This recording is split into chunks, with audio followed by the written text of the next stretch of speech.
Hello everyone, this is Mahendra Japulwar. Welcome to my channel Mahendra's Physics, an easy way to learn the tough subject.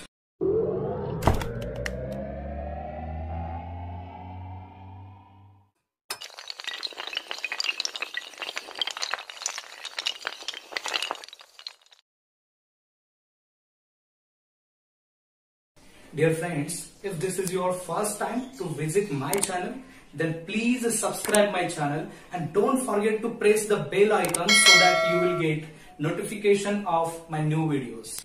We are going to learn the very important chapter or very important topic of gravitation, that is free fall and escape velocity. What is that? Free fall and escape velocity.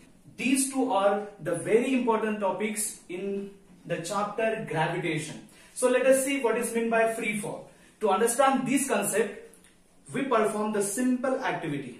Let us consider, I have this object, this duster. When I hold this duster in my hand, at that time, two forces are acting on this object, correct?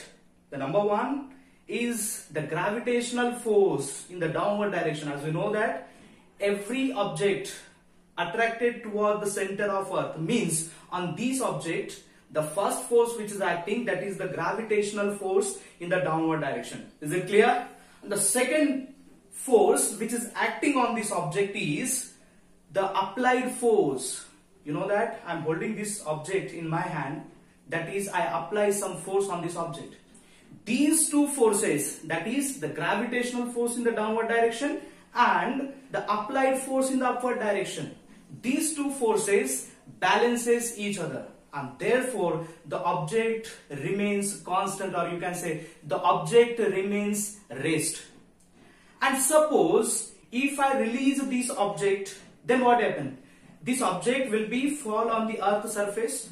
Why? Because when I release this object, then only one force will act on this object, that is the earth gravitational force, and the object will be fall down on the earth surface. Is it clear? Then what is the definition of free fall?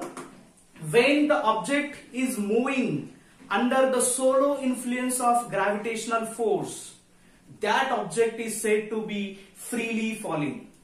समझ में आया? जब कोई भी object सिर्फ और सिर्फ gravitational force के इन्फ्लुएंस में नीचे गिरता है, उस ऑब्जेक्ट को हम क्या बोलेंगे? Freely falling object. Freely falling object. Okay. For free fall or for freely falling object, the object must experience the gravitational force alone. उस ऑब्जेक्ट के ऊपर सिर्फ और सिर्फ ग्रेविटेशनल फोर्स ही एक्ट होना चाहिए, दूसरा कोई फोर्स एक्ट नहीं होना चाहिए. ऐसे केस में उस ऑब्जेक्ट के मोशन को हम क्या बोलेंगे? फ्रीली फॉलिंग ऑब्जेक्ट और फ्री फॉल. उस ऑब्जेक्ट को मोशन को बोलेंगे free fall. Correct? So dear friend, what will be the definition of free fall? The free fall is defined as when an object moves under the influence of gravitational force alone. Gravitational force alone. Then the object is said to be freely falling. अगर कोई भी object सिर्फ और सिर्फ gravitational force के under में move हो रहा है, उस बॉडी के मोशन को हम क्या बोलेंगे? फ्री फॉल या फिर freely falling object. That object is said to be freely falling. एक चीज हमेशा ध्यान में रखना, in free fall the initial velocity of the object और द बॉडी इज जीरो. अगर कोई बॉडी फ्री फॉल हो रही है, फॉर एग्जाम्पल यहां पे एक ऑब्जेक्ट है और वो यहां पे नीचे गिर रहा है, उस समय पे इस ऑब्जेक्ट का जो इनिशियल वेलोसिटी है, that is u, that will be equal to zero. So in free fall the initial velocity of the object is zero. Okay. And when this object is reaches to the earth surface, at that time its velocity, that is final velocity, will become maximum. The final velocity of the object will be maximum when it is reaches to the earth surface. जब कोई object एक particular height से नीचे गिर रहा है, उस समय पे उस ऑब्जेक्ट पे फ्री फॉल के लिए क्या चाहिए? सिर्फ और सिर्फ ग्रेविटेशनल फोर्स ही एक्ट होना चाहिए. लेकिन in this case when the body is falling at that time the other forces are also act on the object. That is, the first force is the resistance force due to air. जब कोई body ऊपर से नीचे गिर रहा है उस समय पे उस बॉडी के ऊपर क्या होता है, एयर का रेजिस्टेंस फोर्स एक्ट होता है. और दूसरा force, the second force acting on the body is that is the buoyant force due to air. Air का जो बायंट फोर्स होता है, the upthrust experienced by the object when it is falling down, that force is called as buoyant force. तो gravitational force के अलावा इस body के ऊपर और दो फोर्स एक्ट हो रहे हैं. वो कौन से हैं? एक the resistance force due to air and the second one is buoyant force. लेकिन व्हाट इज द डेफिनेशन? इन डेफिनेशन में क्या बोला है कि ऑब्जेक्ट के ऊपर सिर्फ और सिर्फ ग्रेविटेशनल फोर्स ही एक्ट होना चाहिए, no other force. Therefore the actual free fall is possible only in vacuum. इसलिए जो फ्री फॉल होता है, एक्चुअल फ्री फॉल, वो कहां पे पॉसिबल होता है? सिर्फ वैक्यूम में पॉसिबल होता है. हमेशा ध्यान में रखना, this is very important. The free fall is possible in vacuum, क्योंकि वैक्यूम में resistance force due to air नहीं होता, buoyant force due to air नहीं होता. इसलिए free fall, true free fall कहां पे पॉसिबल होगा? In vacuum. For example, the motion of the moon or the motion of the satellite around the earth is considered as a free fall. जो moon का और satellites का motion होता है अर्थ के राउंड में, इसको फ्री फॉल बोलते हैं. क्यों फ्री फॉल बोलेंगे उसको हम? क्योंकि वहां पे अर्थ के ग्रेविटेशनल फोर्स के अलावा उन दोनों बॉडीज के ऊपर यानी मून और सैटेलाइट्स के ऊपर कोई दूसरा फोर्स एक्ट नहीं हो रहा है. Is it clear? कोई दूसरा फोर्स एक्ट वहां पे नहीं हो रहा है. So that is called as free fall. So the example of free fall is the motion of moon as well as satellite around the earth.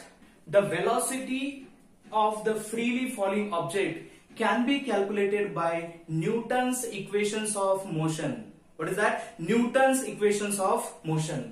We know that we have studied in the 9th standard Newton's equations of motion. There are three equations. Number one, that is V is equal to U plus AT. V is equal to U plus AT.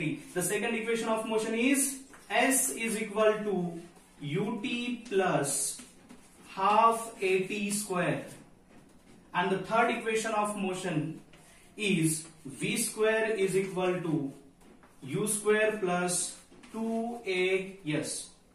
These are Newton's three equations of motion.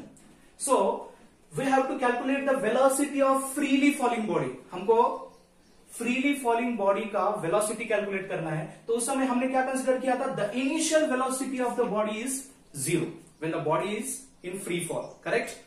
तो यहां पे initial velocity उसका 0 हो जाएगा. And the acceleration of body, अब body जब यहां से नीचे तक गिरेगा तो वो बॉडी एक्सेलरेट होगा, उसकी स्पीड चेंज होगी नीचे आते समय. इनिशियली वो स्लोली आएगा, 0 है, थोड़ा थोड़ा उसका स्पीड बढ़ेगा, फिर उसका स्पीड यहाँ पे मैक्सिमम होगा. मतलब स्पीड क्या हो रहा है? बढ़ रहा है. उसकी वेलोसिटी क्या हो रही है? बढ़ रही है. And the change in velocity is called as what? Acceleration. And वो एक्सेलरेशन किसके वजह से डेवलप हो रहा है उसमें? Due to the earth gravitational force. Earth के ग्रेविटेशनल फोर्स के वजह से वो एक्सेलरेशन जनरेट हो रहा है. इसीलिए उस एक्सेलरेशन को हम क्या बोलेंगे? Acceleration due to gravity. So in this equation, in place of a we can write what? जी. ए के जगह पे यहां पे क्या लिखेंगे हम? जी लिखेंगे. ये हमेशा ध्यान में रखना. A is equal to G, that is acceleration is equal to क्या हो जाएगा? Acceleration due to gravity. क्योंकि यहां पे बॉडी जो है वो ग्रेविटेशनल फोर्स के वजह से नीचे खींचे जा रही है. Okay, so put U is equal to 0 and A is equal to G in this equation, then we will get the new equations for free fall, and that equation is, the first equation will become, that is V is equal to U. हमेशा ध्यान में रखना है, U क्या हो रहा है free falling में? इनिशियल वेलोसिटी 0 है. Initial velocity will become 0 and plus A के जगह पे क्या लिखेंगे? G लिखेंगे. G into T. Okay, so this equation will become V is equal to GT. This is the first equation of motion for freely falling object. The second equation निकालेंगे. Second equation, S is equal to ut, u is equal to 0 there, u into t, that becomes 0, plus half at square, a will become g here, therefore 0 plus half gt square. This implies S is equal to half gt square. And third equation of motion, that is v square is equal to u square plus 2as. अब a के जगह पे क्या लिखेंगे हम? a के जगह पे हमको g लिखना होगा, u विल बिकम 0, u 0 हो जाएगा क्योंकि इनिशियल वेलोसिटी फ्री फॉल में 0 होता है और एक्सेलरेशन g होता है, therefore our equation will become v square is equal to twice gs. ठीक है, तो यहां पे these are the three equations of motion for freely falling object. Here we can calculate the velocity of the object, that is v is equal to g into t. Here we can calculate the height of the object or the distance of the object, that is half gt square, and v square is equal to twice gs. These are the three equations of motion for freely falling object or freely falling body. और एक बात यहाँ पे हमेशा ध्यान में रखना है, यहाँ पे बॉडी ऊपर से नीचे मूव हो रही है, ऊपर से नीचे गिर रही है. ओके, तो इसका वेलोसिटी का डायरेक्शन किधर होगा? In the downward direction. और ग्रेविटी कैसे एक्ट हो रही है? Toward the centre. Therefore velocity as well as acceleration are both in the same direction. यहाँ पे एक्सेलरेशन का डायरेक्शन वेलोसिटी के डायरेक्शन में है, इसलिए यहाँ पे g पॉजिटिव होगा. एंड अगर बॉडी नीचे से ऊपर जा रही है, ध्यान में रखना, अगर बॉडी नीचे से ऊपर में जा रही है उस समय पे वेलोसिटी कैसे है? बॉडी का वेलोसिटी इन अपवर्ड डायरेक्शन, उसकी वेलोसिटी अपवर्ड डायरेक्शन में है, लेकिन g कहां पे एक्ट हो रहा है? In the downward direction. Therefore the acceleration due to gravity is opposite to the velocity of the object. In that case, the g will taken negative. g को negative लेना पड़ेगा. When the object is moving in the upward direction, and if it is moving in the downward direction, then g will be positive. g क्या हो जाएगा? Positive हो जाएगा. ये बात हमेशा ध्यान में रखना है, हमेशा. तो बच्चों फ्री फॉल के लिए हमेशा ये तीन इक्वेशन को आपको ध्यान में रखना है, क्योंकि इसके ऊपर न्यूमेरिकल प्रॉब्लम पूछे जाएंगे based on these three equations.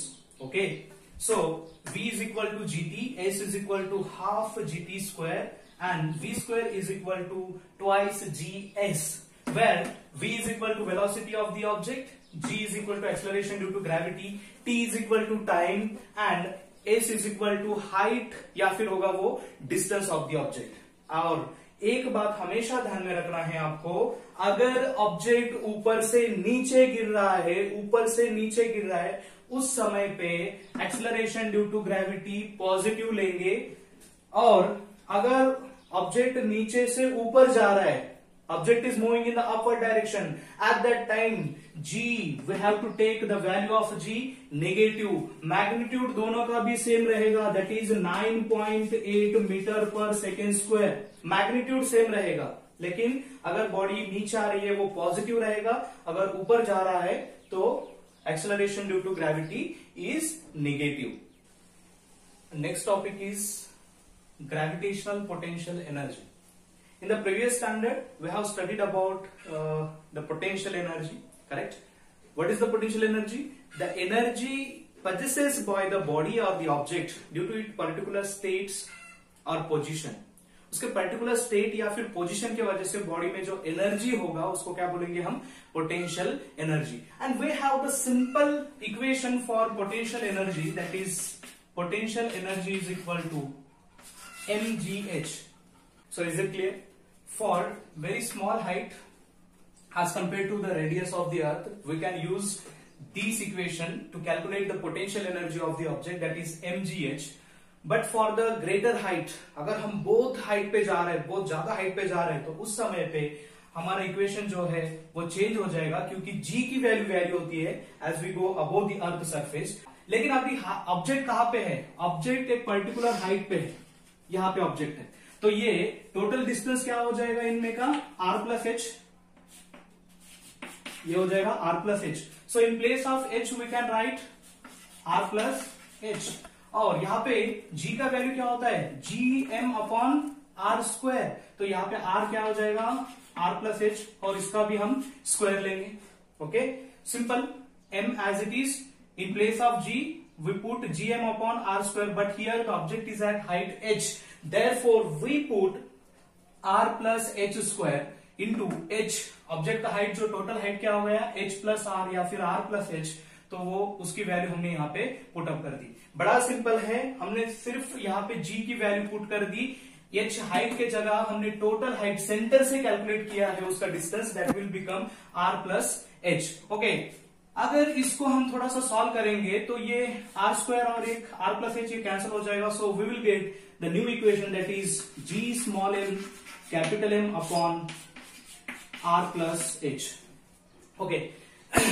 So where g is the gravitational constant, m is the mass of the object and capital M is the mass of the earth. Mass of the earth है वो, ये हमेशा ध्यान में रखना है, mass of the earth capital M, and r plus h is the height of the object or the total distance between the object and the center of the earth. Okay.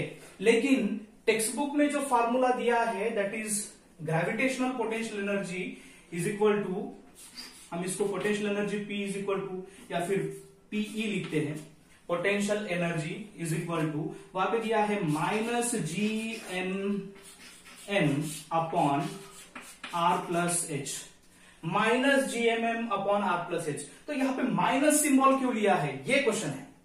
बहुत सारे बच्चों को ये समझ में नहीं आता, ठीक है, ये पोटेंशियल एनर्जी, ये फार्मूला कहां से आया, यहाँ पे माइनस क्यों लिया गया है, तो ये माइनस कहां से आया हम देखते हैं। ठीक है, तो फार्मूला क्या रहेगा हमारा, पहले एक बात क्लियर कर लेते हैं, हमारा फार्मूला क्या रहेगा, potential energy is equal to minus GMM upon R plus H.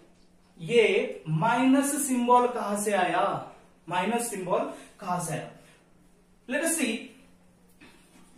जब ऑब्जेक्ट अर्थ सरफेस पे है तो उसका पोटेंशियल एनर्जी क्या रहेगा mgh, जब वो पर्टिकुलर हाइट पे जाएगा तो उसका पोटेंशियल एनर्जी क्या हो जाएगा GMM upon R plus H. Is it clear.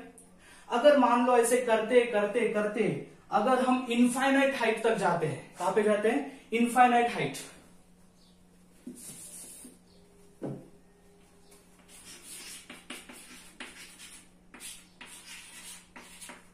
अगर हम इनफाइनाइट हाइट तक जाते हैं तो वहां पे g का वैल्यू क्या हो जाएगा, एट इंफिनिटी। तो g का इक्वेशन है हमारे पास, that is g is equal to capital G capital M upon R square. तो इनफाइनाइट डिस्टेंस पे R क्या हो जाएगा, जैसे एक पर्टिकुलर हाइट पे R प्लस एच हो गया, तो इनफाइनाइट डिस्टेंस पे या R इंफिनिटी हो जाएगा, R is equal to infinity, therefore g का वैल्यू क्या हो जाएगा, 0। Therefore, the acceleration due to gravity is 0 at infinite height. Infinite height पे acceleration due to gravity कितना आ रहा है, 0 आ रहा है। तो उस हाइट के, चलो यहां पे ले लेते हैं, मान लो कि यहां पे ये इनफाइनाइट हाइट है, इनफाइनाइट हाइट, तो यहां पे g का वैल्यू क्या हो जाएगा, 0।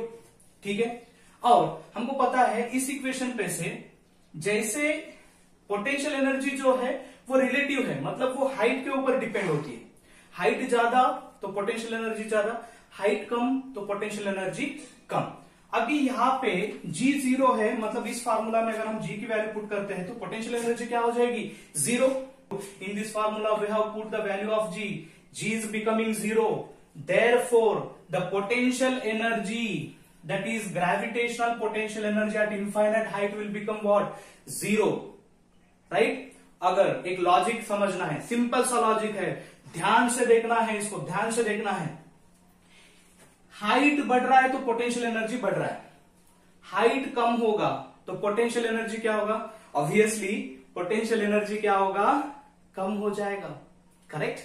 अभी इनफाइनाइट हाइट पे पोटेंशियल एनर्जी 0 है, राइट, इनफाइनाइट हाइट पे पोटेंशियल एनर्जी क्या है, 0 है, तो उसके नीचे, उसके कम हाइट पे पोटेंशियल एनर्जी क्या होगी, 0 से कम, क्योंकि हाइट कम हो रहा है ना। हम यहां से अगर यहां तक आ गए तो क्या हो रहा है, पोटेंशियल एनर्जी जहां पे इस पॉइंट पे जो पोटेंशियल एनर्जी है उससे कम यहां पे होगी उसकी पोटेंशियल एनर्जी, या फिर यहां का पोटेंशियल एनर्जी जो है वो इस पॉइंट के पोटेंशियल एनर्जी से क्या रहेगा, कम रहेगा। लेकिन इस पॉइंट पे तो पोटेंशियल एनर्जी जीरो है, potential energy at infinite height that is zero.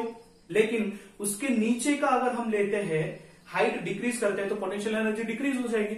अगर पोटेंशियल एनर्जी जीरो से कम हो रही है, जीरो से छोटा संख्या, जीरो से छोटा नंबर क्या होता है भाई, निगेटिव होता है ना, निगेटिव होता है। तो इसीलिए हम ग्रेविटेशनल पोटेंशियल एनर्जी जो है यहां पे सिंबल निगेटिव आता है, क्योंकि इनफाइनाइट हाइट पे पोटेंशियल एनर्जी जीरो रहेगी और उसके नीचे, इनफाइनाइट हाइट के नीचे एक पर्टिकुलर हाइट तक उसकी पोटेंशियल एनर्जी या फिर ग्रेविटेशनल पोटेंशियल एनर्जी क्या रहेगी, निगेटिव रहेगी। And hence we use the symbol negative in the formula of gravitational potential energy. समझ में आया? तो इस फार्मूला को हमें कभी भी नहीं भूलना है, correct. Potential energy that is gravitational potential energy is equal to minus GMM upon R plus H, where capital G is equal to, as we know that, gravitational constant, correct. Capital M is the mass of the object and capital M is the mass of the earth, capital R radius of the earth, H is the height of the object and M is the mass of an object, okay।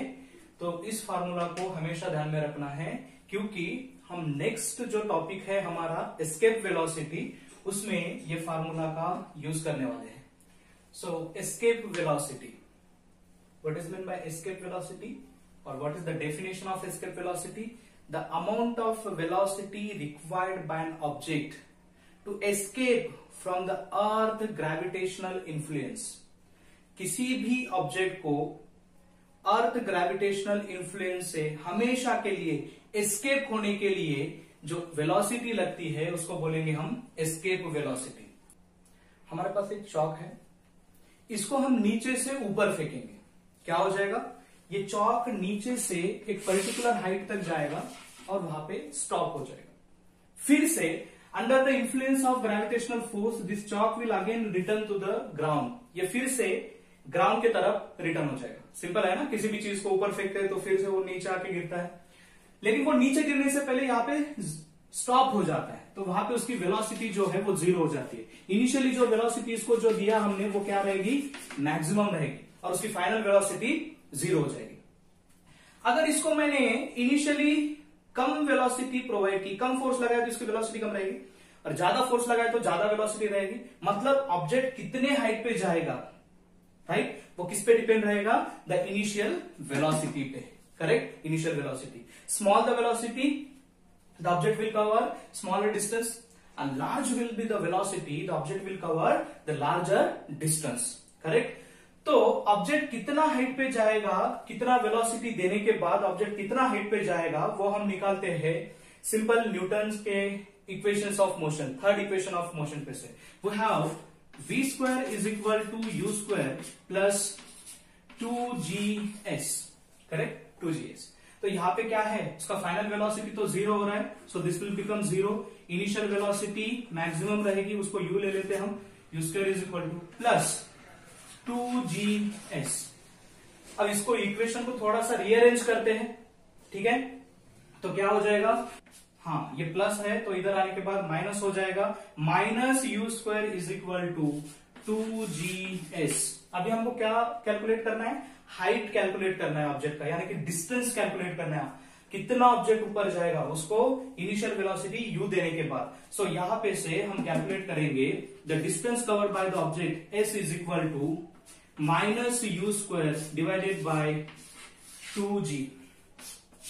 This is the maximum height reached by the object when we provide the initial velocity u। अगर हम object को initially u velocity देते हैं तो object इतने height तक, s height तक जाएगा। वो कैसे निकालेंगे, कितना हाइट तक जाएगा, by using this formula, s is equal to minus u square divided by 2g, okay.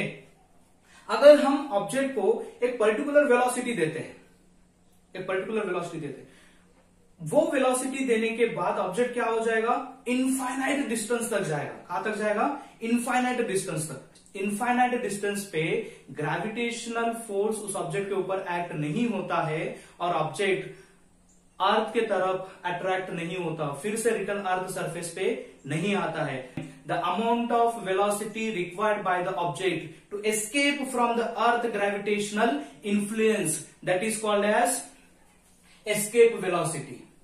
ये वो वेलोसिटी है जिसके वजह से ऑब्जेक्ट हमेशा के लिए अर्थ ग्रेविटेशनल इन्फ्लुएंस से दूर चला जाता है। कहां पे चला जाता है, अर्थ ग्रेविटेशनल इन्फ्लुएंस से बाहर, और ऑब्जेक्ट कभी भी अर्थ सरफेस पे रिटर्न नहीं आता।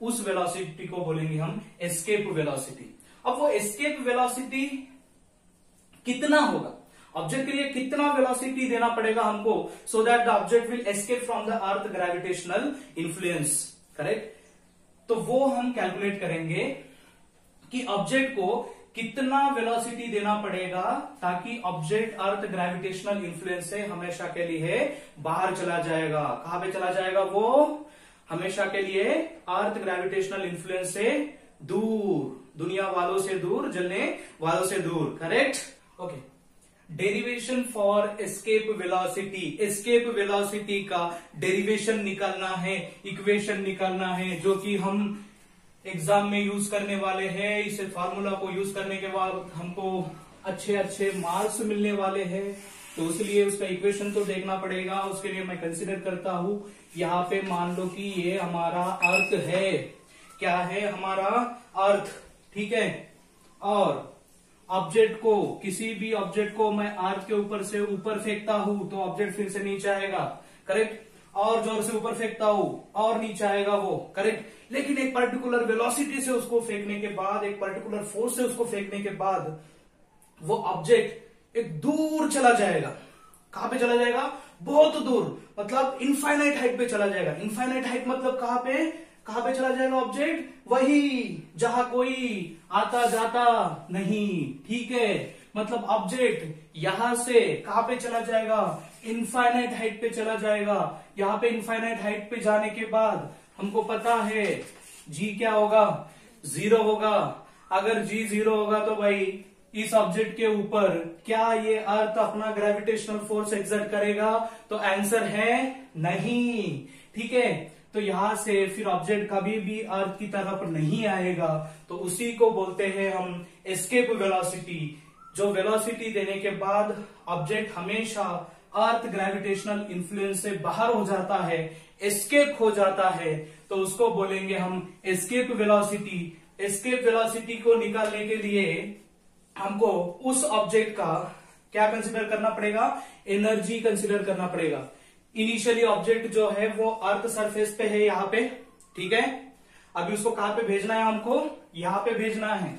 यहां पे भेजेंगे तो क्या हो जाएगा, ऑब्जेक्ट कभी भी अर्थ सरफेस पे नहीं आ जाएगा, मतलब वो हमेशा अर्थ ग्रेविटेशनल इन्फ्लुएंस में से एस्केप हो जाएगा, ठीक है। अगर हम इस ऑब्जेक्ट को यहां तक नहीं भेजते हैं, मान लो कि ऑब्जेक्ट यहां तक गया, हमने कम वेलोसिटी प्रोवाइड की उसको, तो क्या हो जाएगा, ऑब्जेक्ट फटाक से नीचे आके गिरेगा, फिर से अर्थ पे आके गिरेगा। लेकिन उसको अगर हमने एक मिनिमम वेलोसिटी दी ताकि वो ऑब्जेक्ट इस ग्रेविटेशनल फोर्स के, अर्थ ग्रेविटेशनल इन्फ्लुएंस के बाहर जाए, ऑब्जेक्ट हमेशा कभी भी अर्थ सरफेस के ऊपर रिटर्न नहीं आता। तो उसके लिए हमें क्या करना पड़ेगा, इस ऑब्जेक्ट का अर्थ सरफेस पे की एनर्जी क्या है वो कैलकुलेट करना पड़ेगा, जिसको हम E1 बोलेंगे, energy of the object on the earth surface, ठीक है। और वैसे ही ऑब्जेक्ट यहां पे जाने के बाद उसके पास कितना एनर्जी होगा वो कैलकुलेट करेंगे, जिसको हम बोलेंगे E2। Is it clear.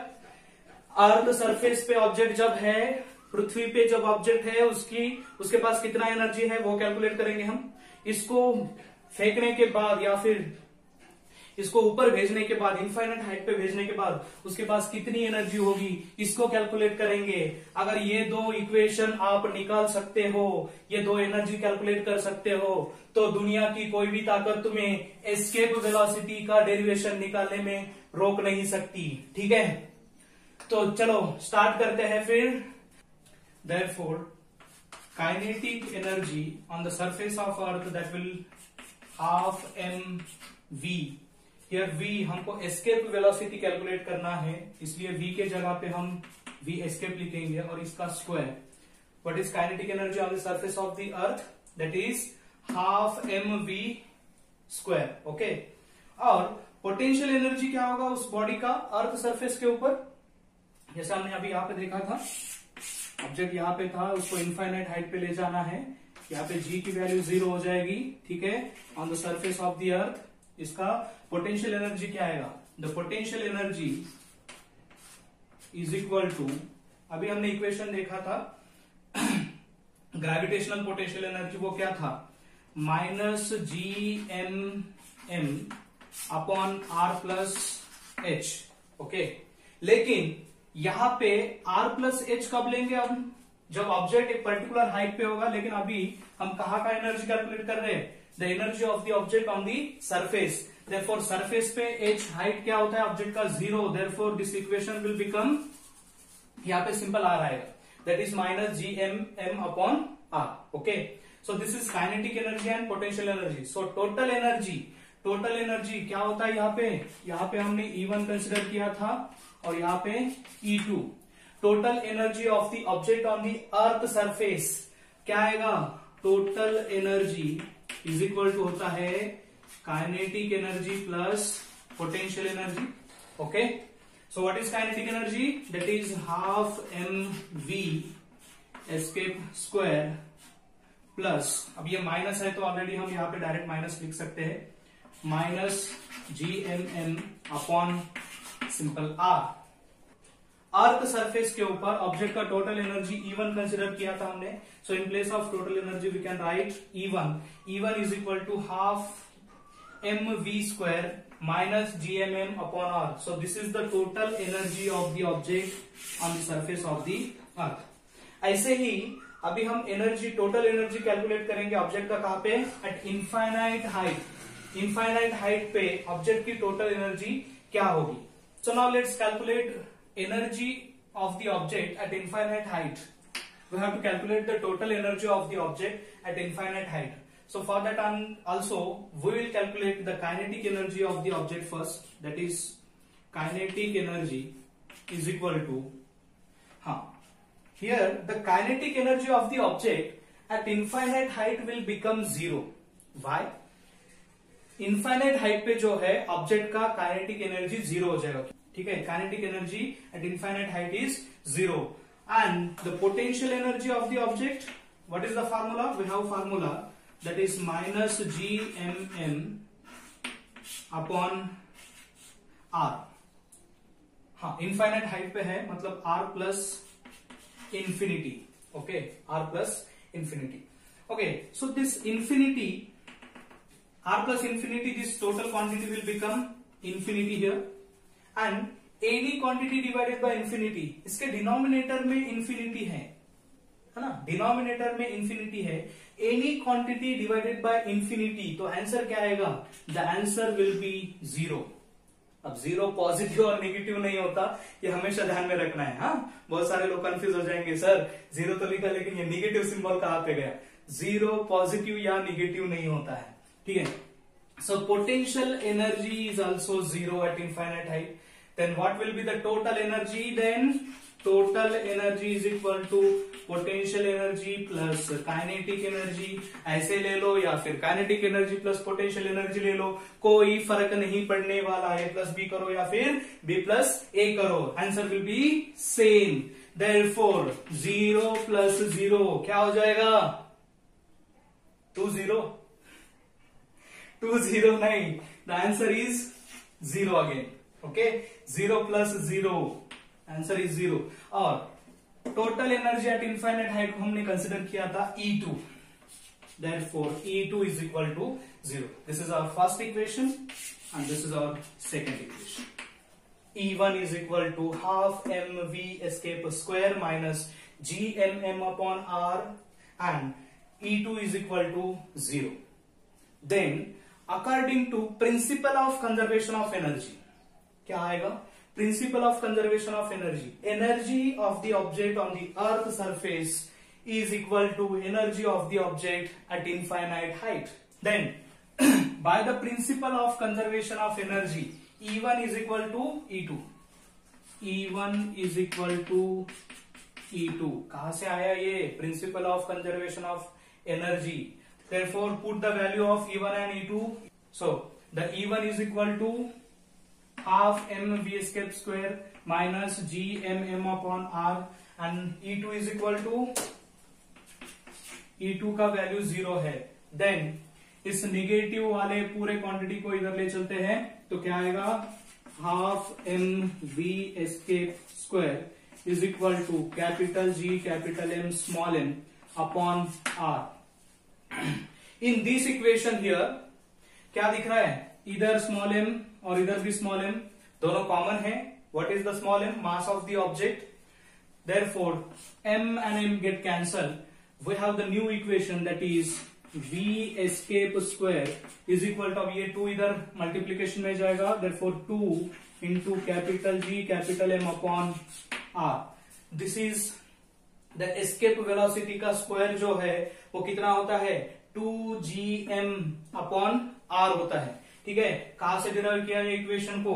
यहां से E1 निकाला, E2 निकाला, कंजर्वेशन ऑफ एनर्जी पे से इन दोनों को इक्वेट किया, इक्वल टू बताया हमने। फिर जो इसको सॉल्व करने के बाद हमारा ये इक्वेशन आया। अभी हमको निकालना क्या है? एस्केप वेलोसिटी निकालना है, उसका स्क्वायर नहीं चाहिए। तो taking square root on both side क्या आएगा? v escape is equal to under root of 2gm upon r। ठीक है, एस्केप वेलोसिटी क्या आएगा?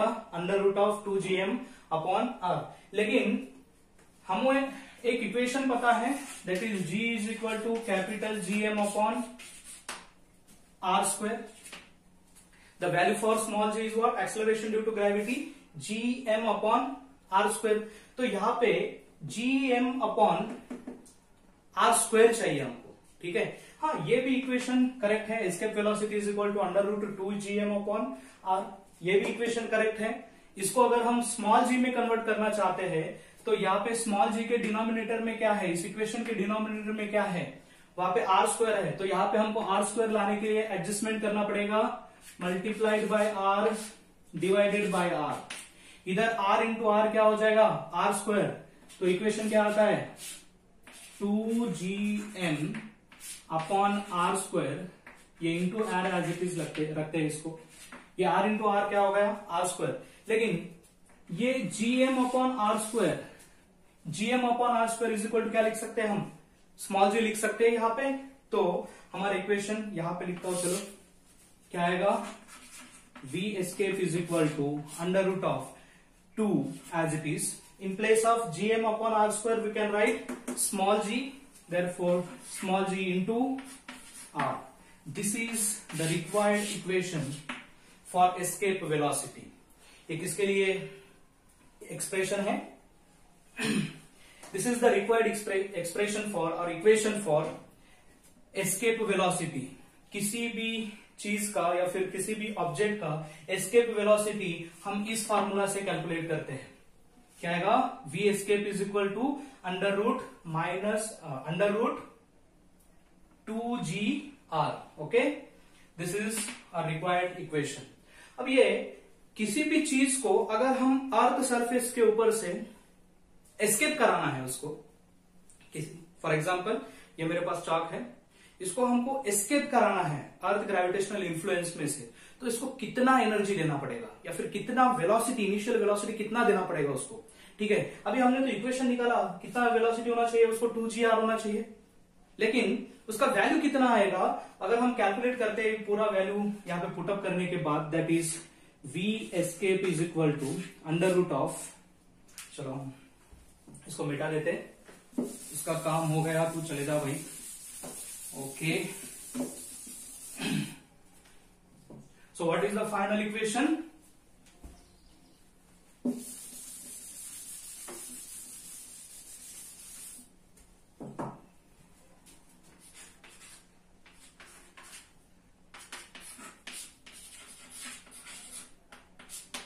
सो this is our final equation.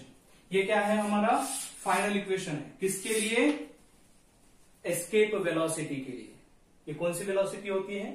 ये वही वेलोसिटी होती है जो ऑब्जेक्ट को देने के बाद ऑब्जेक्ट हमेशा अर्थ ग्रेविटेशनल इन्फ्लुएंस से बाहर चला जाता है। एस्केप वेलोसिटी क्या है इसका इक्वेशन, √2gr।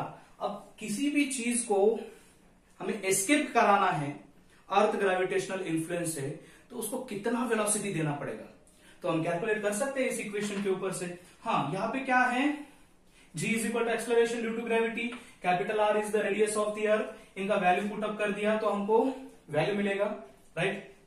चलो कैलकुलेट करते हैं। v escape is equal to √2 as it is. g का वैल्यू कितना होता है, 9.8 मीटर पर सेकंड स्क्वायर होता है, करेक्ट। g का वैल्यू 9.8 मीटर पर second square into r is what, radius of the earth. r जो है रेडियस है, रेडियस कितना होता है r, अर्थ का रेडियस होता है 6400 किलोमीटर, 6400 किलोमीटर, या फिर इसको लिख सकते हैं हम 6.4 into 10 to the power 6 metre, into 10 to the power 6 metre. इसको कैलकुलेट करने के बाद जो हमारा आंसर आएगा वो आएगा 11.2 किलोमीटर पर सेकेंड, 11.2 किलोमीटर पर सेकंड। इसका मतलब है कि किसी भी चीज को या फिर किसी भी ऑब्जेक्ट को हमें अर्थ ग्रेविटेशनल इन्फ्लुएंस से हमेशा के लिए एस्केप कराना है, तो उसके लिए उस ऑब्जेक्ट को कितना वेलोसिटी देना पड़ेगा, मिनिमम 11.2 किलोमीटर पर सेकेंड। मतलब एक सेकंड में ऑब्जेक्ट, अगर ये मिनिमम है, हाँ इससे ज्यादा भी दे सकते हैं, मिनिमम, इससे कम नहीं चलेगा। मिनिमम उस ऑब्जेक्ट को 11.2 किलोमीटर पर सेकंड इतना वेलोसिटी देना पड़ेगा। In that case only the object will escape from the earth gravitational influence for ever, okay. From this equation, escape velocity का ये जो इक्वेशन है, यहां पे से आप एक चीज समझ में आया होगा, the escape velocity of the object is depends on the acceleration due to gravity and the radius of the earth. ये दोनों ही फैक्टर पे डिपेंड होता है, एक्सलरेशन ड्यू टू ग्रेविटी पे डिपेंड होगा और रेडियस ऑफ द अर्थ पे डिपेंड होगा, या फिर रेडियस ऑफ द प्लैनेट पे। हम किसी भी प्लैनेट के लिए ये निकाल सकते हैं उसका एक्सलरेशन ड्यू टू ग्रेविटी और उसका रेडियस अगर हमको पता है, तो उस ऑब्जेक्ट, उस प्लैनेट के ऊपर से किसी भी ऑब्जेक्ट को एस्केप कराने के लिए कितना एनर्जी देना पड़ेगा, हम इस फार्मूला से, इन this formula, from this formula it is clear that the escape velocity is not depends on the mass of the object. ये एस्केप वेलोसिटी जो है ऑब्जेक्ट के मास के ऊपर डिपेंड नहीं होता। इसका मतलब है हमको अगर एक बड़ा सा सैटेलाइट या फिर बड़ा सा कोई ऑब्जेक्ट है, उसको अगर हमें अर्थ ग्रेविटेशनल इन्फ्लुएंस से एस्केप कराना है, अगर कोई छोटा ऑब्जेक्ट है, मान लो कि ये चौक का टुकड़ा, इसको भी एस्केप कराना है, तो दोनों को भी सेम वेलोसिटी देनी पड़ेगी, सेम वेलोसिटी। मतलब उस ऑब्जेक्ट के मास के ऊपर एस्केप वेलोसिटी डिपेंड नहीं होगा। Escape velocity only depends on the acceleration due to gravity and radius of the planet और the earth, okay. So in this way हमारा ग्रेविटेशन यहां पे खत्म होता है। Thank you for watching and please subscribe my channel and share this video to your friends. Thank you.